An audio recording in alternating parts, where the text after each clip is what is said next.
நான் சுவைத்தால் புளிப்பு புளிப்பு புளிப்பு என் நாவினில் உணரும் பல சுவைகள் இதுவே.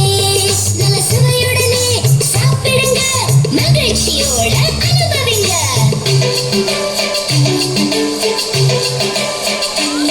பச்சை மிளகாய் ஒன்றை நான் கடித்தால் காரம்பா, மிக காரம்பா. என் மிட்டாய் ஒன்றை சாப்பிட்டால் யமி யமி யமி.